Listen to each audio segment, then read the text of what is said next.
జగన్మోహన్ రెడ్డి గారి మేనమామ ఇక్కడ 2 సార్లు ఎమ్మెల్యేగా గెలవడం జరిగింది. 10 ఏళ్ళు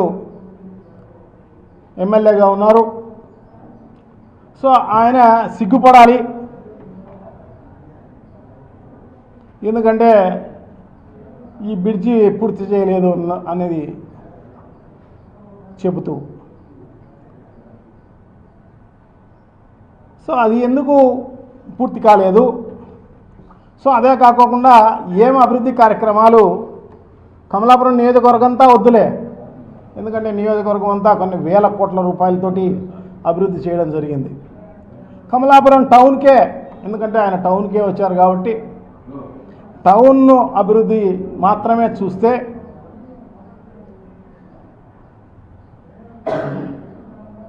నేషనల్ హైవే నుంచి మొదలు పెడితే నేషనల్ హైవే ఫ్లైఓవర్ బ్రిడ్జి 100 కోట్ల రూపాయలతోటి 99% పూర్తి అయిపోయింది. ఒక ఫారెస్ట్ క్లియరెన్సు ఒక అన్ని అంత కలిపిన ఎకరా కూడా ఉండదేమో. దానివల్ల అది కొంచెం డిలే అయిపోయింది. తర్వాత ఎలక్షన్ రావడం జరిగింది. తర్వాత అది గొప్పగా మేమే చేసినామని చెప్పేసి గతంలో ఓపెన్ చేయడం కూడా జరిగింది. సో అది నేషనల్ హైవే నుంచి, అంటే అడ్డా రోడ్డు నుంచి మొదలు పెడితే ఆ పక్కనే మార్కెట్ యార్డ్ ఉంటుంది. మార్కెట్ యార్డ్లో ఎన్ని కోట్లతో అభివృద్ధి చేసినామనేది మనం చూడాల్సిన అవసరం ఉంది. మార్కెట్ యార్డే కాదు, మార్కెట్ యార్డ్లో ఒక అర్బన్ హెల్త్ సెంటర్ కూడా ఉంటుంది. అదే కాదు, అక్కడి నుంచి రోడ్డు మొదలవుతుంది. అక్కడి నుంచి చివరి వరకు కూడా రోడ్డు వేయడమే కాకోకుండా వెడల్పు కూడా చేయడం జరిగింది. స్వాతంత్రం వచ్చినప్పటి నుంచి కూడా అతి చిన్న రోడ్డు, మరి అమ్మవారి సెల్ దగ్గర ఆ సర్కిల్లో మసీదు మన దర్గా దగ్గర నుంచి అమ్మవారి సేల మధ్యలో అంతా కూడా అతి చిన్న రోడ్డు, 8 అడుగులు కూడా ఉండదు. ఒక వెహికల్ పోతే ఇంకో వెహికల్ రాదు. అటువంటి పరిస్థితి నుంచి ఈరోజు పోయి చూడాల్సిన అవసరం ఉంది. జనార్దన్ రెడ్డి అయితేనే ఆయన వెనకమ్మడి తానా తందానా అంటూ ఉన్న వాళ్ళైతేనేమి, అది ఇప్పుడు ఎంత వెడల్పు అయిపోయింది, ఏమైందనేది మనం చూడాల్సిన అవసరం తప్పకుండా ఉంది. సో అదే కాదు, డ్రైనేజెస్ మొత్తం డ్రైనేజీ, ఓపెన్ డ్రైనేజీ, మళ్ళీ అండర్ గ్రౌండ్ డ్రైనేజీ అయితే ఏమైనా ప్రాబ్లం వస్తుందేమో. అది చిన్న ఊరులో శానిటేషన్ వర్కర్లు తక్కువ మంది ఉంటారు. అది బ్లాక్ అయిపోతే మళ్ళీ దాన్ని రెక్టిఫై చేసేదానికి అవకాశం ఉండదు అన్న ఉద్దేశంతో ఓపెన్ డ్రైన్స్ అదే పనిగా పెట్టి ఓపెన్ డ్రైన్స్ అన్నీ కూడా కంప్లీట్ చేసిన పరిస్థితి మనం చూసినాం. ఒక డ్రైనేజెసే కాదు, పూర్వం నుంచి వర్షాలు వచ్చినా ఇంకోటి వచ్చినా కాలువలు, రకనా కాలువ అయితేనేమి ఇంకొక కాలువ అయితేనేమి ఆ ఊర్లో పోయి మిగతాటి అంతా కూడా అక్కడ ఆ స్లమ్స్లో అంతా కూడా దాన్ని మునిగిపోయే కార్యక్రమం జరిగేది. సో ఆ కాలువలన్నీ కూడా అభివృద్ధి చేసే కార్యక్రమం చేయడం జరిగింది. భవిష్యత్తులో ఎప్పుడు ప్రాబ్లం రాకూడదన్న ఉద్దేశంతో. సో డ్రింకింగ్ వాటర్కి సంబంధించి అది మళ్ళీ ఇక్కడ నుంచి లోకల్ అంటే టౌన్ లోపల ఉన్న బోర్లతో అయితే ఎప్పుడైనా ఇబ్బంది వస్తుందన్న ఉద్దేశంతో దగ్గరలో ఉన్న కుందు నది నుంచి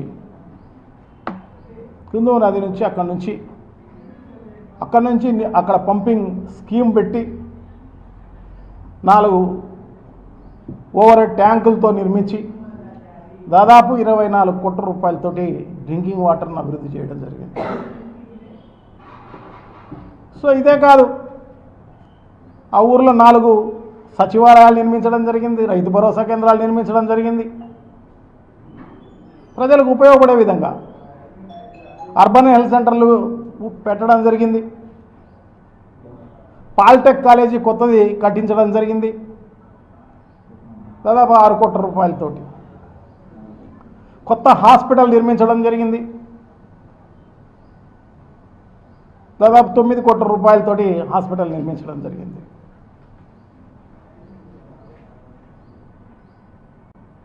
సో స్కూల్స్ అన్నీ అభివృద్ధి చేయడం జరిగింది నాడు నేడు కింద. అంటే విద్యకు సంబంధించి, వైద్యానికి సంబంధించి, మిగతా డ్రైనేజెస్కు సంబంధించి, డ్రింకింగ్ వాటర్కి సంబంధించి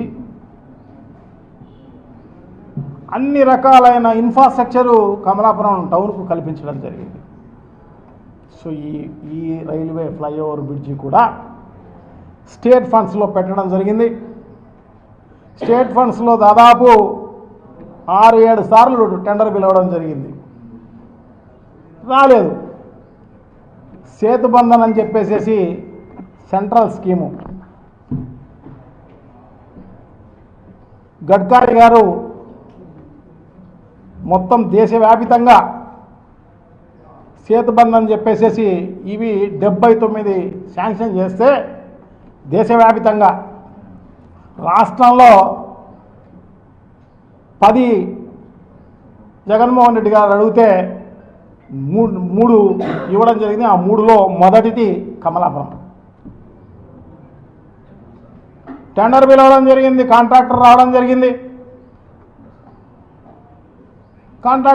జరిగింది, డబ్బులు అడగడం జరిగింది. కమిషన్లు, లోకల్ లీడర్సు డబ్బులు ఇలాక వాళ్ళు చేయకపోవడం జరిగింది. ఎలక్షన్స్ వచ్చినాయి. సో ఇప్పుడు మళ్ళా అదే సేతుబంధన్ కింద అదే స్కీమ్లో మేము చేసిన పనినే మళ్ళీ టెండర్ పిలిచి ఇప్పుడు వాళ్ళకు కావాల్సిన కమిషన్లు ఇచ్చే కాంట్రాక్టర్ను పట్టుకొని సో ఇప్పుడు టెండర్ వేయించి ఈరోజు భూమి పూజ చేసే కార్యక్రమం చేస్తున్నారు. అంటే క్రెడిట్ చోరీ తప్ప వేరే ఏం లేదు.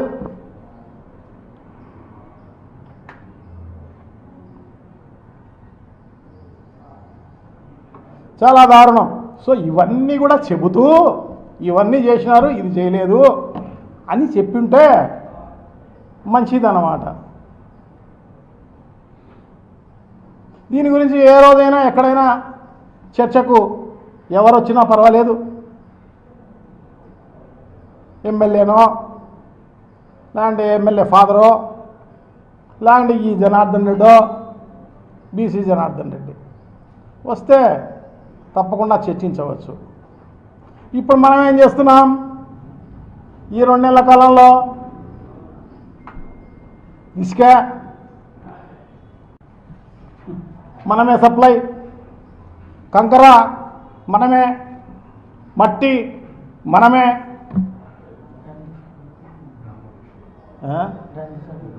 బ్రాందీ షాపులు మనమే.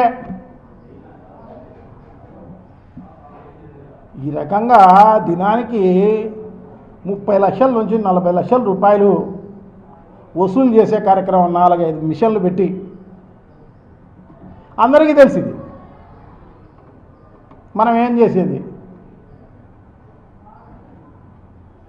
సో ఇంక బీసీ జనార్దన్ రెడ్డి దగ్గరికి పోతే ఆయన గురించి కర్నూలు జిల్లా అంతా చెప్పుకుంటారు. బనగానపల్లె కాదు, ఆయన కాన్స్టిట్యున్సీ కాదు, అందరూ చెప్పుకుంటారు. క్రషర్లన్నీ ఆపి అక్కడ లోకల్గా 8 కోట్ల రూపాయలు క్రషర్ ఓనర్స్తో అంతా వసూలు చేయడం జరిగింది. ఒక వయసు పాపం శెట్టి గారు ఫంక్షన్ హాల్ ఒకటి కడితే దానికి పర్మిషన్లు డివేట్ అయిపోయినావు అని 1,40,00,000 రూపాయలు వసూలు చేయడం జరిగింది. ఒక వేర్ హౌస్ గోడౌన్ దాంట్లో 40 లక్షలు వసూలు చేయడం జరిగింది. గ్రావెలు మనం ఇక్కడ మాదిరే టిప్పర్కు 1,250 రూపాయలతో ఇచ్చే కార్యక్రమం జరుగుతుంది. అక్కడ గ్రావెల్ అయినా ఇసుక కడప నుంచే తీసుకుపోతారు. ఈయన డంప్ యార్డ్లో పెడతారన్నమాట. డంప్ యార్డ్లో పెట్టి అక్కడ 400 నుంచి 500 రూపాయలు ఎక్కువ ఇస్తే కానీ అక్కడ నుంచి ఆ డంప్ యార్డ్ నుంచి మూవ్ చేసే కార్యక్రమం జరగదు. గ్రావెలు అంతే. ఈయనైతే అక్కడున్న క్రషర్లను అన్ని పర్మిషన్లు ఉండే దానిలను ఆపి అంత వసూలు చేయడం జరిగింది. ఈయన సొంతంగా ఒక క్రషర్ పెట్టి, ఈయనకు మైనింగ్ లేదు, ఇంకోటి లేదు, ట్యాక్సులు కట్టేది లేదు, జిఎస్టీలు కట్టేది లేదు, ఏమీ లేదు. ముమ్మరంగా దేవస్థానం భూముల్లో అన్ని చోట్ల ఆయన అక్రమ మైనింగ్ అంతా చేసి ఆ క్రషర్లో ముమ్మరంగా సంపాదించే కార్యక్రమం చేస్తున్నారు. సో ఇదే కాదు, మనకు సంబంధించి ఎవరో డాక్టర్ మొహమ్మద్ హుస్సేన్ అంట, ఆయన ఏదో హాస్పిటల్ కడితే దానికి పర్మిషన్స్ లేవని చెప్పేసి 70 లక్షలు వసూలు చేయడం జరిగింది. సో ఇంకా మిగతా ఆ కాన్స్టిట్యున్సీకి లో అల్ట్రాటెక్ అనే ఓ సిమెంట్ ఫ్యాక్టరీ ఉంది, రామ్కో అనే ఓ సిమెంట్ ఫ్యాక్టరీ ఉంది, పవర్ గ్రిడ్లో ఆడ పవర్ గ్రిడ్ చేస్తున్నారు, మహా సిమెంట్ కూడా ఉంది. సో దీంట్లో అన్ని రకాలైన వసూలు చేసే కార్యక్రమం చేస్తున్నారు.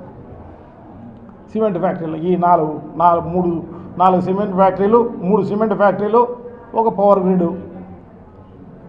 ఇవే కాదు, ఇంకో స్టోర్ బియ్యం